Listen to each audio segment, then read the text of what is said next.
kitchen. She stole from me. I know. Then she stole. So you can't get my phone, man. We need you. I'm tired of this I'm tired of it. I'm tired of it. I'm tired. Copy that.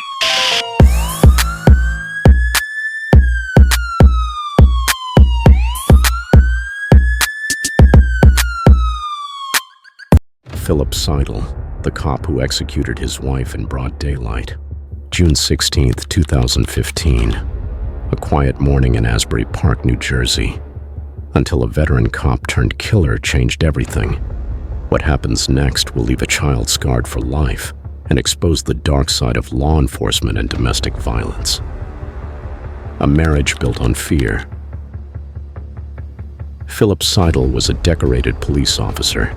He spent years enforcing the law, but behind closed doors, he was breaking it. Tamara Seidle, his wife of 25 years, had endured a long history of abuse, control, manipulation, and physical threats. But like so many victims of domestic violence, she felt trapped. Phillip was not just her husband. He was a lawman, a man with power, a man with friends in the system. Every time she tried to leave, the fear set in. What if he came after her? What if no one believed her? What if leaving was more dangerous than staying? New Jersey police sergeant due in court today to face a murder charge. The victim, his ex-wife and mother of his 9 children. Tamara's close friends and family knew something was wrong. They saw the bruises, the fear in her eyes, the way she flinched at sudden movements. There were reports, whispers in the precinct. But time and time again, nothing was done. Phillip's colleagues knew he had a temper. Some even knew he was violent at home. But the brotherhood of law enforcement runs deep, too deep. No one spoke up. No one stepped in. She tried to leave. She filed for divorce in 2012. 3 years later, it was finalized. But freedom from an abuser doesn't mean safety.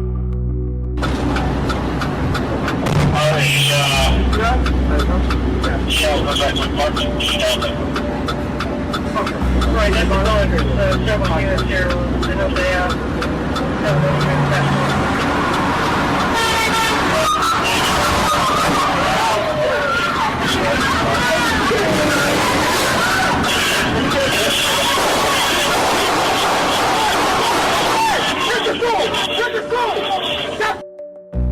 The day of the murder, June 16, 2015.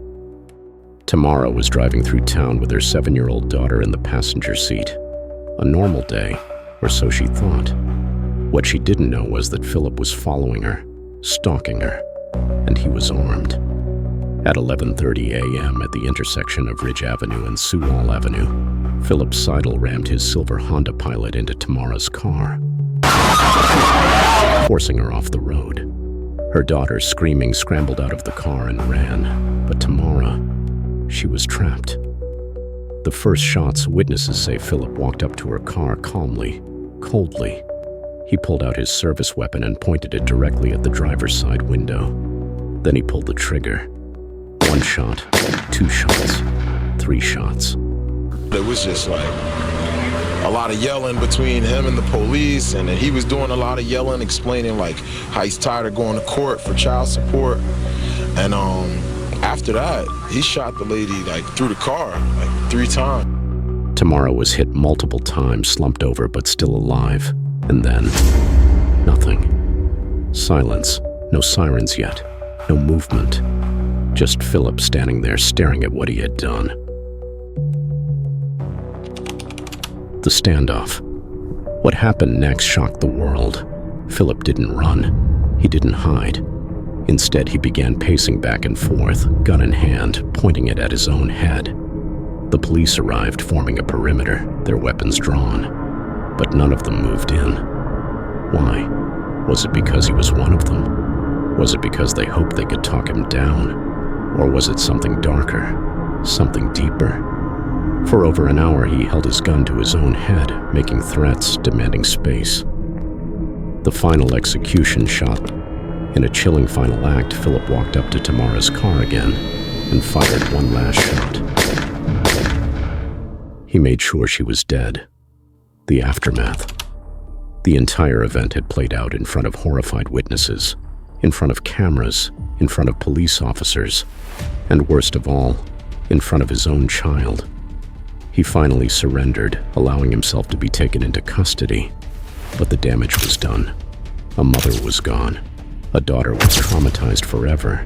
And a community was left questioning how this could have happened. I just remember Captain Fisher saying something about you owe me that much, and I just remember being angry because I wanted to kill myself. But at that moment I just felt like I couldn't do it because him and I were very close, and I didn't want to leave him with that memory. Did the system fail Tamara? Despite executing his ex-wife in broad daylight, Phillip Seidle took a plea deal, 30 years in prison, eligible for parole in 25. A life stolen, and yet he may walk free one day. But the bigger question remains, how did it get this far? Why did no one stop him? Why did no one believe Tamara? Did his badge protect him? Or was this just another case of domestic violence ignored until it was too late? Mr. Seidle stands here today notwithstanding the charges, presumed not guilty. He has absolutely no prior criminal record. He has absolutely no prior official domestic violence record. He is an honorably discharged military veteran from the United States Navy. He has proudly and honorably served the Neptune Police Department and Neptune community for 22 years. Well respected and still is, and very well regarded and still is, member of the Neptune community and the law enforcement community. He has, as I've said, absolutely no criminal record. He has a residence in Neptune in Monmouth County. I'm not going to put the address on the record. I can share that with the court. Otherwise, if you need specificity, if he is released, he would continue to reside in Neptune. There are several members of his extended family, his side of the family, that are here today that would vouchsafe his appearance. The true victims. Their daughter saw everything. She will live with the trauma forever. And their other 8 children will never have their mother back. They lost their mother, and they lost their father to his own demons. Neighbors of the family shaken up and upset for the 9 children now left without their mother. For these children to be as fine characters that they are, and for them to lose both of their parents in the snap of a finger in one afternoon is a tragedy. If someone had listened to Tamara sooner, maybe she'd still be alive. This wasn't just a crime. It was a failure of the system. A failure of law enforcement, a failure of a society that doesn't take domestic violence seriously until it's too late. Friends say Seidle had a history of domestic violence against his ex-wife, but the court wouldn't give her a final restraining order because of his position as a cop. She had told me that her ex had kicked her while she was pregnant, that he had pointed a loaded gun at her head when she was pregnant.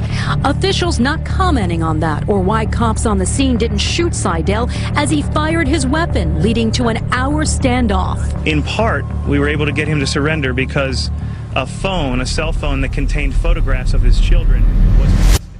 Tamara Seidle's story is not just a tragic crime, it's a warning. A warning about the dangers of unchecked power, ignored abuse, and a system that too often fails victims before it's too late. Domestic violence is real. It didn't hit me until I got to the county jail and they started processing me, saying to myself, man, here I am all the years and I've worked as a police officer, and now I find myself the opposite of the role that I had been in so many times, where I had fingerprinted people, taken their photographs, strip search people or search them, and all of those things. Now it was me that was being done to, and it just was, again, just unbelievable. If you or someone you know is in danger, reach out for help. If you love real gripping true crime stories, make sure you hit that subscribe button and tap the notification bell so you never miss a new case. We're bringing you chilling, unsolved, and untold stories every single day. Stay locked in, because the truth is always out there, waiting to be uncovered. I'll see you in the next one. But until then, stay safe and stay aware.